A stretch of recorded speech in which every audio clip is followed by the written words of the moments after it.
자, 깊은 산속 천년이라는 시간을 묵묵히 품어온 오래된 사찰. 그곳에 아주 특별한 보물이 숨겨져 있습니다. 그리고 오늘 우리가 할 일은 바로 수세기 동안 아무도 풀지 못했던 그 보물의 비밀을 함께 파헤쳐 보는 거예요. 와, 여기 한번 보세요. 경상북도 봉화에 있는 청량산인데요. 이름만 들어도 뭔가 마음이 싹 맑아지는 기분이죠? 저 깎아지른 듯한 절벽이 병풍처럼 쫙 둘러싼 곳, 그 깊숙한 곳에 아주 고즈넉한 사찰, 청량사가 자리하고 있어요. 그리고 이 절의 중심, 법당인 유리보전에 딱 들어서는 순간 정말이지 압도적인 아름다움을 지닌 불상 한 분과 마주하게 됩니다. 자, 기록을 보면요. 이 불상이 고려시대 그리고 조선시대를 거치면서 여러 번 수리를 받았다는 건 알 수 있어요.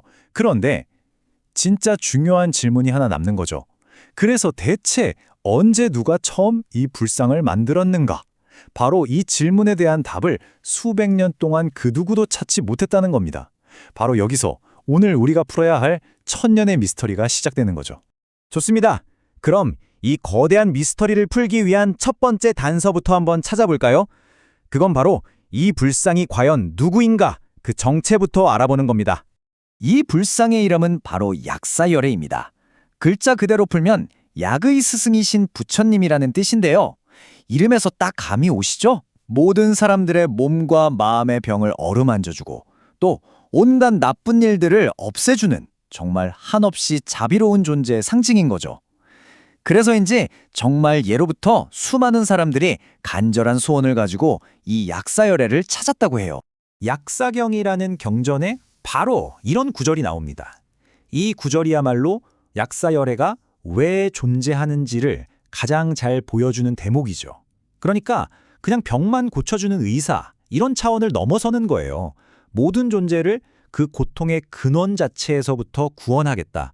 이런 엄청난 약속이 바로 이 서원에 담겨 있는 겁니다. 약사열애가 세운 약속, 즉 서원이 무려 12가지나 됩니다. 지금 보시는 것처럼 단순히 아픈 사람 낫게 해주겠다는 것뿐만이 아니에요. 굶주린 사람에겐 음식을, 헐벗은 사람에겐 옷을, 심지어 길을 잃은 사람에겐 바른 길을 알려주겠다. 와, 정말 구체적이고 실질적인 약속들이죠. 이러니 시대를 막론하고 수많은 사람들에게 이 약사열애가 희망의 등불 같은 존재가 될 수밖에 없었던 겁니다. 자, 이제 불상이 누구인지는 알았으니까 단서를 찾기 위해 불상 자체를 좀 더 깊이 들여다볼 시간입니다. 그 안에 어떤 물리적, 역사적 흔적들이 숨어 있는지 한번 따라가 보시죠. 이 불상을 만든 기법이 정말 특별한데요. 건칠이라고 부르는 아주 희귀하고 정교한 고대 기술이에요. 이게 뭐냐면 먼저 흙으로 틀을 만들어요. 그 위에 삼배를 올리고 오칠을 수없이 겹치고 또 겹쳐서 형태를 잡는 거죠. 그리고 마지막에 속에 흙을 싹 파내는 방식입니다. 와, 상상만 해도 정말 엄청난 정성이죠? 과정이 이렇게나 까다로우니까 당연히 현존하는 건칠 불상은 극치 드물 수밖에 없습니다. 가볍고 튼튼하다는 장점에도 불구하고 말이죠. 그런데 여기서 정말 흥미로운 점이 발견됩니다. 이 불상의 스타일을 한번 자세히 뜯어볼까요? 저 건장한 몸, 왼쪽 어깨만 걸친 옷, 그리고 저 손모양. 혹시 뭔가 딱 떠오르는 불상 없으신가요? 맞습니다.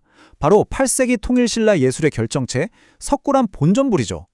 위풍당당한 체격이나 옷 입는 스타일, 깨달음의 순간을 상징하는 항마촉지인이라는 저 손모양까지. 이건 뭐 거의 쌍둥이라고 해도 믿을 정도로 닮았어요. 이게 바로 이 불상 생각보다 훨씬 오래된 거 아닐까? 하는 강력한 미술사적 증거가 된 겁니다. 하지만 뭐 닮았다는 것만으로는 부족하잖아요. 결정적인 증거가 필요했죠. 그런데 그 단서가 정말 생각지도 못한 곳에서 나왔습니다. 바로 불상 안에서요. 예로부터 불상을 만들거나 고칠 때 그 안에 성스러운 물건들을 넣는 전통이 있었는데 이걸 복장이라고 하거든요. 그런데 놀랍게도 이 청량사 불상 안에서 바로 그 복장 유물들이 발견된 겁니다. 이 복장 유물 안에 있던 기록들은요, 말 그대로 타임캡슐이었어요. 기록을 보니까 와, 이 불상이 이미 고려시대인 1239년에 그리고 조선시대인 1560년에 큰 수리를 거쳤다는 사실이 적혀 있었습니다. 불상의 역사가 순식간에 수백 년을 거슬러 올라온 거죠. 하지만 여전히 해결되지 않은 가장 큰 질문이 있었어요. 그래서 최초 제작은 언젠데? 이 부분은 여전히 거대한 물음표로 남아있었던 겁니다. 자, 보세요. 미술사적인 추측 그리고 역사 기록까지. 모든 단서가 한 방향을 가리키고는 있는데 뭔가 결정적인 마지막 퍼즐 한 조각이 부족한 느낌이죠.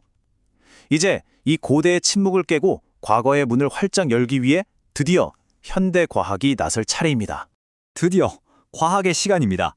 자, 핵심은 이거였어요. 불상의 가장 안쪽, 그러니까 만들 때 가장 먼저 사용되었을 그 삼배 조각. 연구진이 바로 이 조각을 채취해서 그 안에 남아있는 방사성 탄소의 양을 분석한 겁니다. 이게 뭐냐면 시간이 흐를수록 탄소가 일정하게 줄어드는 원리가 있거든요. 이걸 이용해서 이 삼배가 대체 언제 만들어졌나 하고 시기를 거꾸로 추적하는 방사성 탄소 연대 측정을 한 거죠. 그리고 마침내 수백 년의 침묵을 깨는 결과가 나왔습니다. 바로 서기 770년에서 945년 사이. 이건 뭐 의심의 여지가 없는 통일신라 시대입니다. 석굴암 본전물과 그렇게나 닮았던 그 스타일이 결코 우연이 아니었다는 사실이 과학적으로 딱 증명되는 순간이었죠. 이 과학적인 증거 하나로 모든 논쟁은 그냥 끝났습니다. 봉화 청량사의 약사열의 좌상.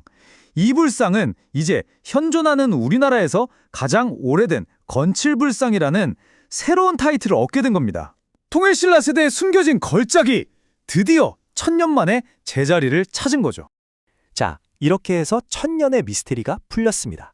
하지만 이야기는 여기서 끝이 아니에요. 이제 우리는 이 불상이 걸어온 그 기나긴 시간의 여정, 그리고 그 속에 담긴 진짜 의미를 되새겨볼 시간입니다. 이번 발견이 우리에게 주는 감동은 그냥 오래된 불상 찾았다. 여기서 그치지 않아요. 정말 중요한 건 예술을 보는 눈, 그러니까 미술사적인 통찰력과 아주 객관적인 데이터를 보여주는 과학적인 탐구가 완벽하게 하나가 돼서 진실을 발견했다는 점입니다. 말하자면 예술과 과학이 함께 연주한 한편의 아름다운 협주곡이 1000년의 비밀을 푸는 열쇠가 되어준 셈이죠. 어쩌면 이 사진들이야말로 이 모든 역사의 진짜 증인이 아닐까요? 저 매서운 겨울의 눈보라 속에서도 모든 걸 삼킬 듯한 여름 안개 속에서도 약사열애는 1000년이 넘는 시간을 바로 저 자리에서 묵묵히 견뎌냈습니다. 수많은 나라가 생겼다 사라지고 세상이 정말 정신없이 바뀌는 동안에도 변치 않는 온화한 미소로 늘 우리 곁을 지켜주고 있었던 거죠. 1000년의 침묵을 깨고 마침내 자신의 이야기를 들려준 이 청량사 불상처럼 어쩌면 우리 주변에는 아직 우리가 발견하지 못한 수많은 보물들이 조용히 숨쉬고 있을지도 모릅니다. 이제 질문은 우리에게 던져진 것 같아요. 우리는 또 어떤 잠든 역사를 깨워서 그들의 이야기에 귀 기울일 준비가 되어 있을까요?